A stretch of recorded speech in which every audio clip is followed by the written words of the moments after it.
A paz do Senhor a todos, meus irmãos em Cristo Jesus. Meus irmãos, estamos com mais uma aula, mais uma EBD online. E nessa oportunidade vamos estudar a lição de número 4. Em primeiro lugar, se inscreva em nosso canal PB. Samuel Nascimento de Melo, canal Palavra da Vida. A lição que vamos estudar domingo é a lição número 4. Né? Amanhã será o dia 26 de abril de 2026.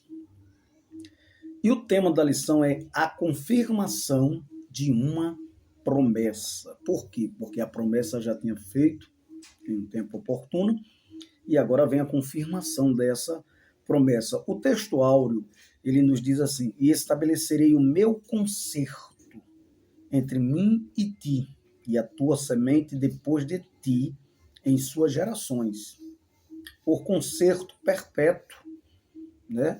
Para sempre, para te ser a ti por Deus e a tua semente depois de ti. Gênesis capítulo 17, versículo 7. Que promessa grandiosa, que promessa maravilhosa, que promessa extraordinária. A verdade prática ainda nos diz assim: Deus é fiel para cumprir tudo aquilo que nos prometeu. Isso é uma grande verdade inegável, um fato. Lembrando que a Bíblia ela tem mais de 8.000 promessas, e entre essas promessas, a promessa condicional, a promessa incondicional, a promessa restrita, né? E é interessante lembrar que Deus agora faz uma das maiores promessas aqui ao servo dele por nome de Abrão, que vai se tornar depois em Abraão, né?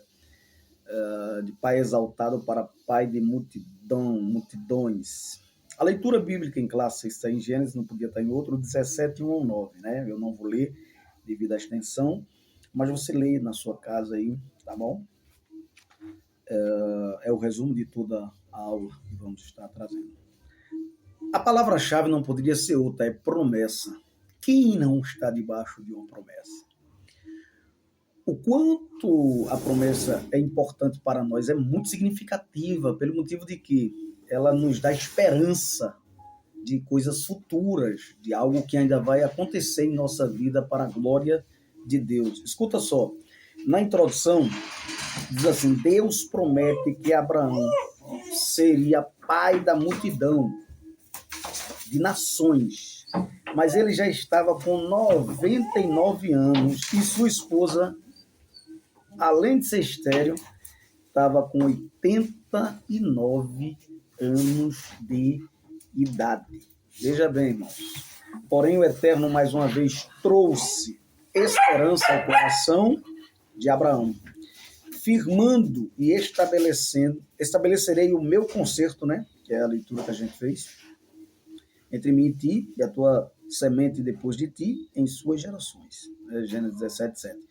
Agora a gente vai ver que nesse caso aí, e nesta oportunidade, Deus ele é fiel e cumpre suas promessas num tempo certo, independente do grau de dificuldade que tenha para essa promessa ser realizada. Aqui a gente vai ver que foi milagre.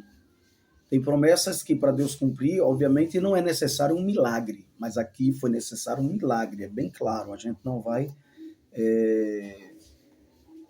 tapar o sol com a peneira, de jeito nenhum. Foi milagre. Além dela ser estéril, ela não tinha mais idade. Inclusive, Abraão também não tinha mais idade, essa idade toda. Apesar de, naquela época, os homens ter um tempo de vida maior, de idade, uma saúde maior, um alimento melhor, mas foi milagre.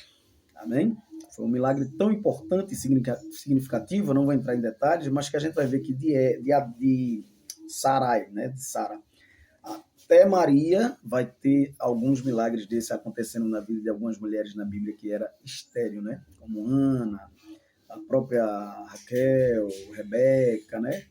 Foram tudo pessoas estéreis que Deus teve filhos e obras extraordinárias na vida desses meninos. Sunamita, depois vem Isabel e por fim Maria. E Maria não era estéril, mas era virgem. Então, milagre, eu não sei dizer o grau de milagre, se de possibilidade maior ou menor, porque todos os dois é milagre, mas é um milagre mais extraordinário ainda no sentido de complexidade dela não ter coabitado com nenhum homem. Amém? Ter sido fruto e obra do Espírito Santo. Mas aqui não vem o caso dessa questão. O primeiro tópico da lição nos diz: Deus muda o nome de Abraão e de Sarai. E aqui tem uma coisa interessante, a gente não pode mistificar a ideia de o menino vai ser de acordo com o nome que ele tem, vai acontecer isso, aquilo, outro. Não, de jeito nenhum. Hoje não existe essa ideia. Porém, no Antigo Testamento, havia uma questão muito significativa nos nomes. A gente vai ver que aqui, nos tempos do Antigo Testamento, o comentarista vai dizer que os nomes dos filhos, em grande parte, não eram escolhidos somente porque os pais achavam um nome bonito, né, como hoje, né, ou era moda da época. Por exemplo, muitas pessoas, na época de hoje, botaram o nome de seus filhos de acordo com cantores, de acordo com pregadores, de acordo com jogadores, de acordo com famosos, que aqui não é o caso, né?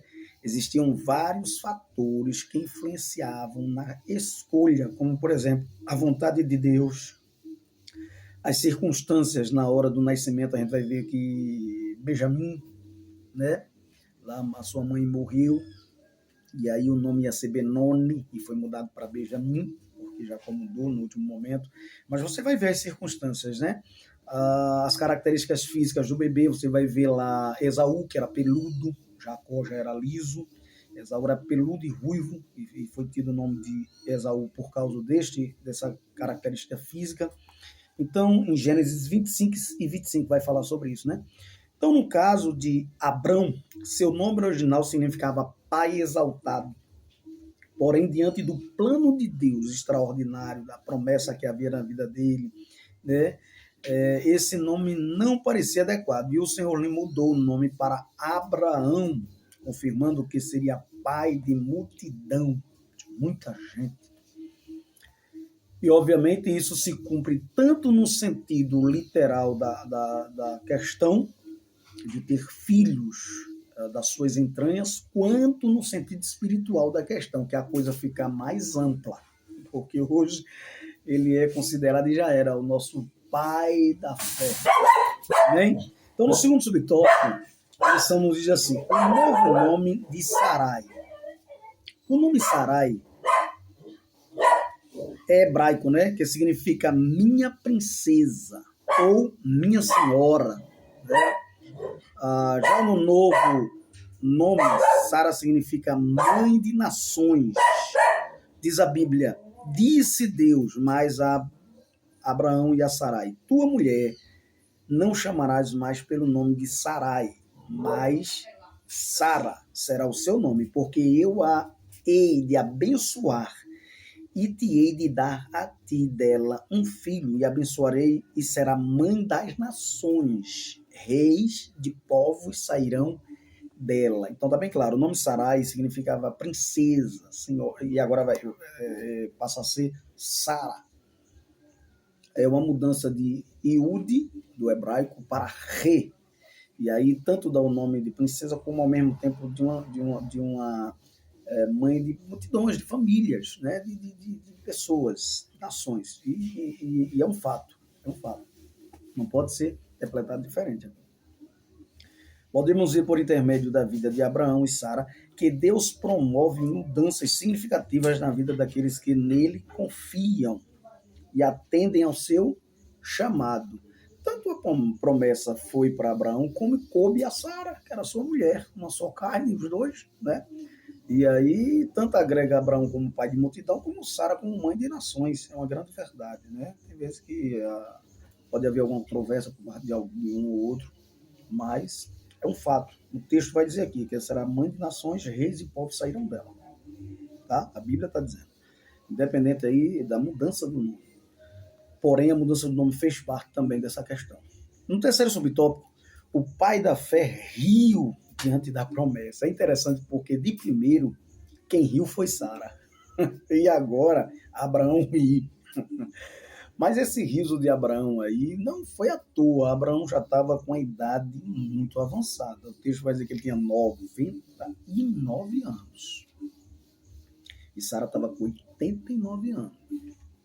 Então, a coisa é seríssima. A gente vai observar que nem idade mais ele tinha. como eu já falei no início, nem ela tinha idade e ainda mais era estéril, irmãos. Então, a espera prolongada pode entristecer o coração, mas não pode deixar que a tristeza nos faça esquecer de um texto que está lá em Lucas 1,37, porque para Deus nada é impossível. E esse texto não está falando de bem material, esse texto não está falando de alguma conquista natural, não. Ele está falando de um milagre, de uma estéril como Isabel gerar filho, e de agora Maria, sem ter tido relação com o homem, gerar o nosso Salvador.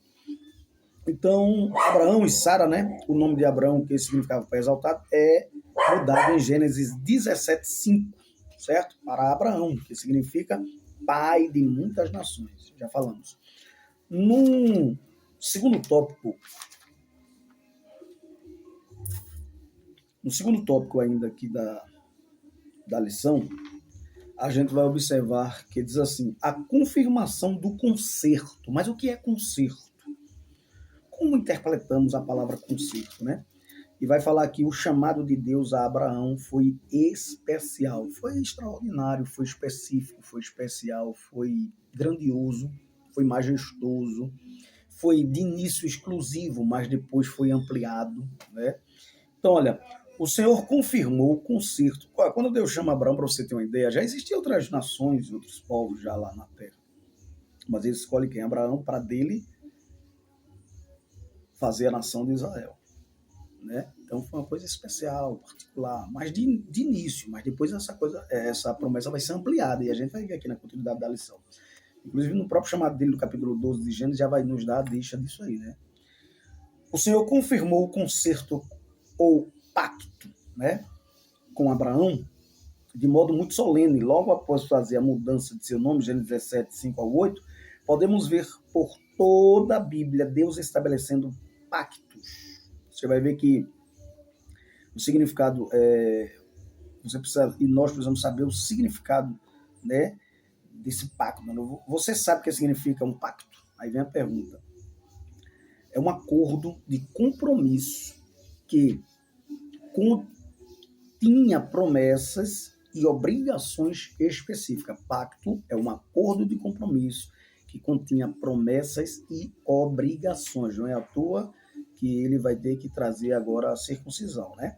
Então, é um acordo de compromisso. A primeira vez, por exemplo, que a gente vai ver a palavra pacto nas Escrituras, está lá no livro de Gênesis, obviamente, capítulo 6, versículo 18, quando Deus faz um pacto com um patriarca chamado Noé, né, que é anterior a essa questão de Abraão aqui. Ele faz um pacto e uma promessa de que não destruiria mais o mundo com água, mas agora seria com fogo. Olha só como a coisa está caminhando para isso. Então, no Novo Testamento, a palavra pacto ela já tem uma mudança de significado, né?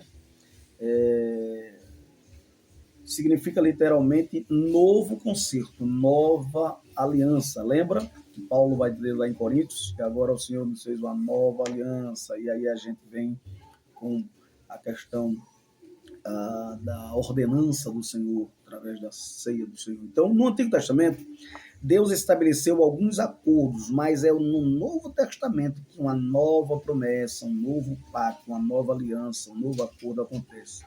São estabelecidos por intermédio de Jesus Cristo, o Filho de Deus.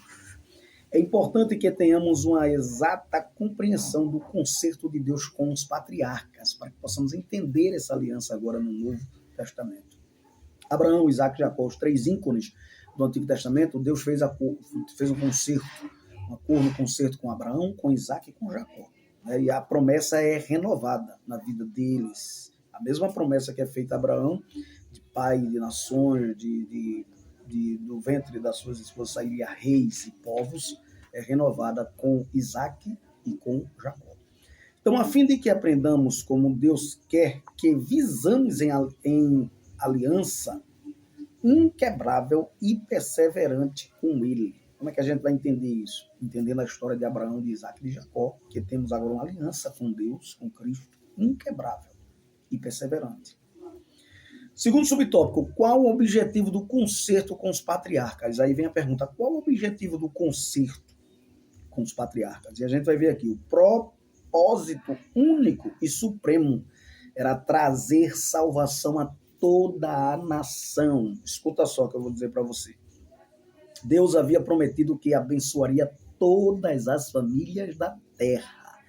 Então ali a promessa já é ampliada, ela não fica exclusiva para a nação de Israel, mas de início, no Antigo Testamento, há uma certa exclusividade pelo motivo da promessa estar restrita, da promessa estar na prática, né? Vindo de Abraão, de sua família, para depois, através de Cristo, ela abranger o mundo. Tá? Então, o conserto de Deus foi dado ao povo de Israel para que eles pudessem ser a luz dos gentios. Deus nunca teve a intenção de privilegiar somente um povo, apesar de que era olhado e visto muito assim pelos próprios judeus no Antigo Testamento. A graça de Deus era e é para todas as nações, né? Deus amou o mundo de tal maneira. A graça de Deus se é manifestada e foi manifestada a todos os homens, né? Deus criou o ser humano e para ele viver em harmonia com o Criador, né? Isso aí foi quebrado lá no Éden, mas depois Cristo restaura lá na frente. Então, vemos que esse concerto foi executado com êxito por meio de Jesus Cristo e seus discípulos, que depois da sua ressurreição e ascensão ao céu, transmitindo o evangelho por todo o mundo, trouxe aí a bênção sobre as famílias da terra, né? Então, no terceiro subtópico, diz assim: o concerto e as promessas. O pacto de Deus com Abraão viria acompanhado de várias promessas. Por exemplo, observe, Deus seria o escudo e o galardão de Abraão, Gênesis 15:1. Ele lhe daria muitos descendentes, Gênesis 15:5. E também a terra de Canaã como herança, Gênesis 15:7. E isso acontece literalmente lá com Josué, mas vai acontecer o parcial. Mas no sentido total, integral, geral, só vai acontecer no milênio, tá? Então, ó, o Senhor Cristo, o Senhor também tem um pacto conosco em Jesus Cristo. E nesse pacto, ó, a gente se tornou, ele nos adotou como filho, com base em João 1:12. Ele nos garante, nos dá a vida eterna, com base em João 3:16. E ele nos libertou da antiga aliança, da lei mosaica, com base em Gálatas 5:1. Ele nos libertou para a liberdade, nos salvou para a liberdade, amém? Eles estavam muito presos àquela questão do Antigo Testamento, e aí Deus, ele nos liberta para a liberdade. Paulo vai dizer em Gálatas 5, é o primeiro. Então a bênção para nós é a salvação da nossa alma. A vida eterna em Cristo é o maior bem que uma pessoa pode receber. Não existe maior bem do que a salvação em Cristo. No entanto, para recebê-la, é preciso perseverar em Cristo até a morte. Escute só, queridos. No terceiro tópico aí da nossa lição, nos diz assim: o pacto perpétuo da circuncisão. E aí Deus faz um pacto perpétuo com Abraão e a sua descendência da circuncisão. No primeiro subtópico, todo macho era circuncidado. E o que é circuncisão? O que vem a ser circuncisão? Né? Na renovação do concerto de Deus com Abraão, ele incluiu o pacto da circuncisão. Deus lhe disse que aquele seria um sinal visível, a circuncisão seria um sinal visível da aliança entre ele e a descendência de Abraão, uma marca perpétua que lembraria o compromisso da fidelidade de Deus para com a sua descendência, né? Não era nada mais, nada menos do que uma cirurgia que fazia de uma remoção no prepúcio, na parte de cima do órgão reprodutor masculino. E quando era feito isso? Como era feito? Quando deveria ser feita a circuncisão? O bebê do sexo masculino deveria ser circuncidado ao completar 8 dias de nascido. Escute só. Gênesis 17:12. A circuncisão é feita entre os judeus, para você ter uma ideia, até os dias de hoje, sendo realizada por especialistas e por uso de anestesia. No Antigo Testamento, era com pedras pontiagudas e depois ficou sendo por um especialista da época no assunto, na questão, tá bom? Então, o que acontece? No terceiro subtópico, nos diz assim ainda: a circuncisão do coração. Que circuncisão é essa? Vamos lá? Em obediência à determinação de Deus, Abraão realizou esse ato em seu filho Ismael quando ele tinha 13 anos de idade. E o próprio Abraão realizou nele mesmo quando ele tinha 99 anos de idade. Para você ter uma ideia, essa cirurgia, essa mini cirurgiazinha, ela é tipo aquela cirurgia que é feita para quem tem problema de firmose. E aí já ajuda o camarada a ficar livre desse problema, né? Então, não podemos nos esquecer de que a circuncisão física era inútil para aqueles cujo coração permanece incircunciso, incircuncidado. Isso aqui nos faz lembrar da história de Davi, né? Quando ele vai lutar com o gigante Golias. Quem é esse incircunciso? A ideia ali é quem é esse que não tem aliança com Deus, não tem pacto com Deus para querer diminuir, né? Para querer desfazer da nação que Deus, né, fez uma aliança com ela. Certo? Então, Jeremias 9, 25 vai falar sobre isso, 26.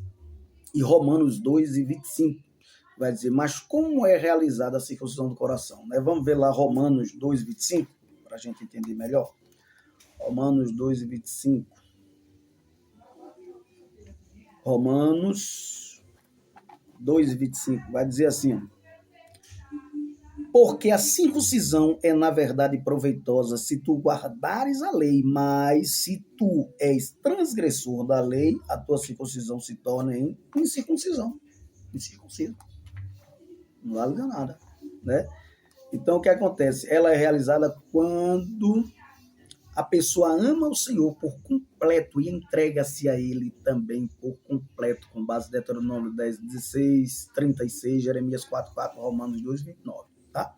Então, na nova aliança, somente a circuncisão do coração, mediante a graça e a fé em Jesus Cristo, é capaz de nos fazer levar uma vida de obediência e dedicação ao Senhor, uma vida de oração, uma vida de devoção, uma vida de comunhão, uma vida de proveitosa, uma vida de obediência, uma vida que demonstre vida, né, na sua maneira de viver, no seu estilo de viver para Deus. Amém? Então, concluindo, meus irmãos, que Deus abençoe em Cristo Jesus, nos dê uma aula abençoadora. Faça pergunta aos seus alunos. Alunos, pergunte ao seu professor, né? E lembre-se disso, só entre algum recinto se Cristo entrar com você e só converse algo se ele puder participar. Deus abençoe a todos. Pai, te louvamos por este momento oportuno, que a tua bênção esteja sobre a vida de cada aluno, de cada professor neste domingo e que tenham uma aula maravilhosa em nome de Jesus. Que a graça do nosso Senhor e Salvador Jesus Cristo, o amor de Deus e a comunhão do Espírito Santo esteja com todos agora e sempre. Amém. Até a próxima.